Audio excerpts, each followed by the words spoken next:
Hey guys, Budget MTB here, and today I finally have my GT Aggressor Pro Stage 2 upgrades. This video has been a while in the making. First off, I'm going to list all the parts that I will be reviewing, which is the ZTZ forks, the new wheel set, which is a Wheelmaster wheel set, this cheap gel saddle that I got, the IXF 1x Crankset, and then the snail chain ring. Also, if you've watched the previous videos, I did get these crank boots, but the drive side one, I hit a rock or root or something, and I actually ripped it. So those are that one. The other one is no longer on there, but they were $2. I mean, I can't really complain. I got pretty good use out of it. So, yep.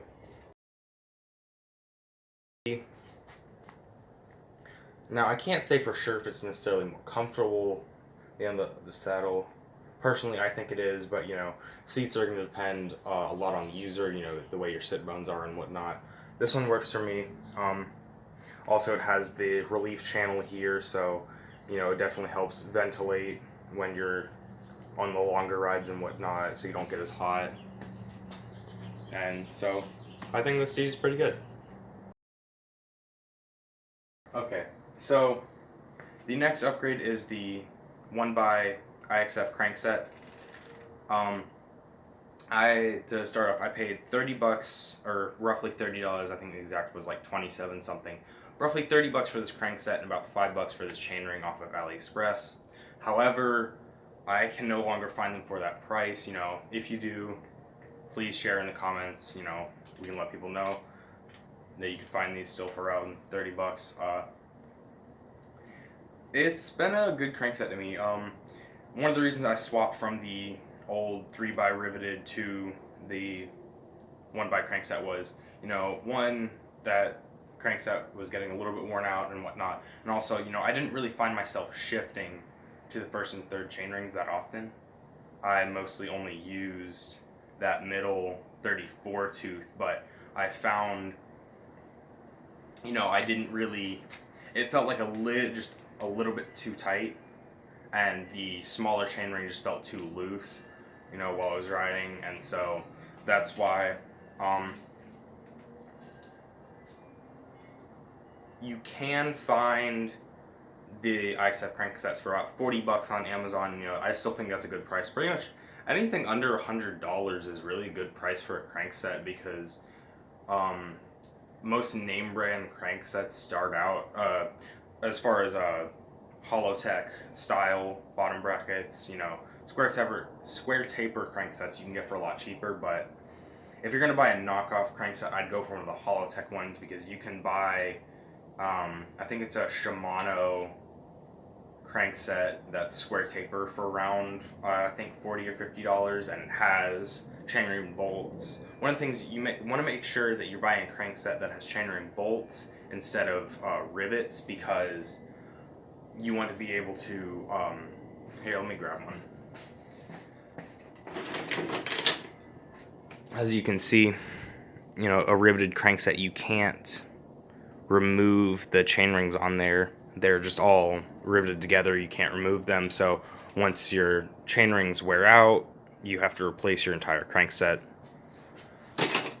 And that is why you want a crankset with chainring bolts instead of rivets.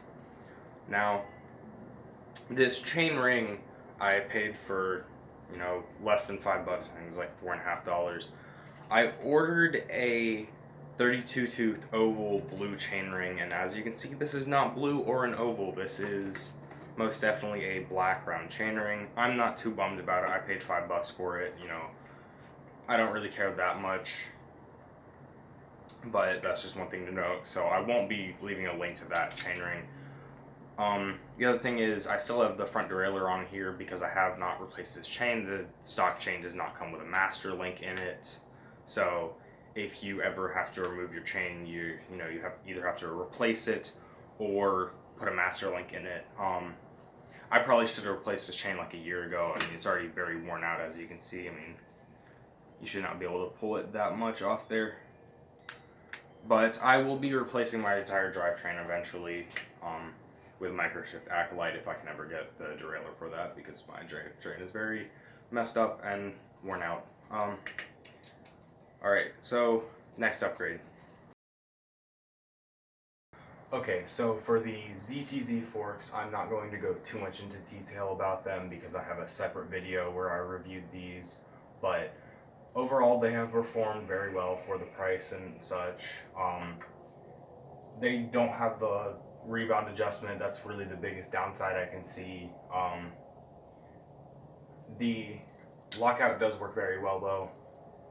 This is a compression and lockout adjustment, and you can adjust this bolt right here that screws this lever, I guess, adjustment piece on to make it more clicky or looser as you like. I like how I have it set it now where it's, you can probably hear how clicky that is.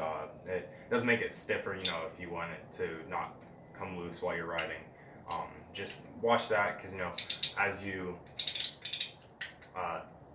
move it back and forth and whatnot, it does loosen up a little bit. So this Kashima coat, you know, it's probably not real. You know, Kashima is basically when they, you know, infuse the aluminum with a coloring or whatever. So whether or not it really has any performance gains, it's up to you to decide that, pretty much. You know, this is a cheapo fork, so there's that. But yeah, so like I said, I've got a separate video if you want to check those out. Next upgrade. Okay, so the next upgrade will be this wheel set that I got. Now, I purchased, it's technically not a wheel set. You have to purchase them as two separate parts on Amazon. They are both Wheelmaster wheels. I mean, these are 27.5 9mm quick release, which this is, make sure for the GT Aggressor Pro, you have to have a 135mm spaced hub on it, and the front is a standard 110. Correction, it's a 100mm, not a 110mm. It is. So yeah, 9mm quick release. This wheel set, you know, it's a basic double-walled alloy crankset, or wheel set. Now, I purchased, I think I paid around $160 for both of them. You can find it.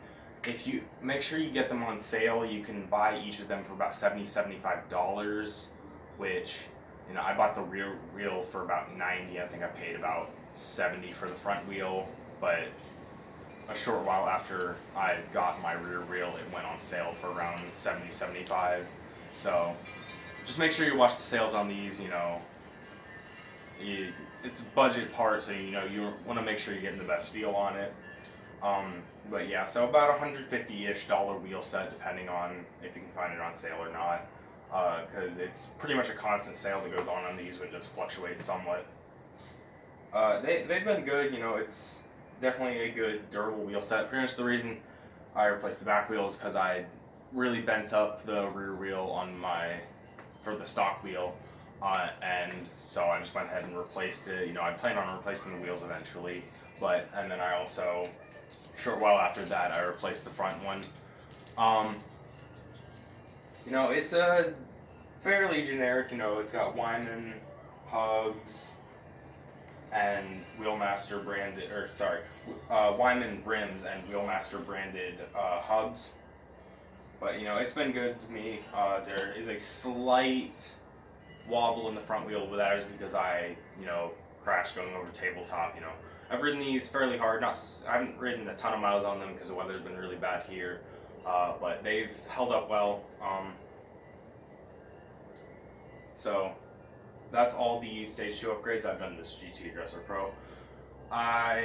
One thing to note, next time you see this bike, I may or may not have a new rear brake on it. Hopefully I can fix it, but I actually snapped Let me bring you over here.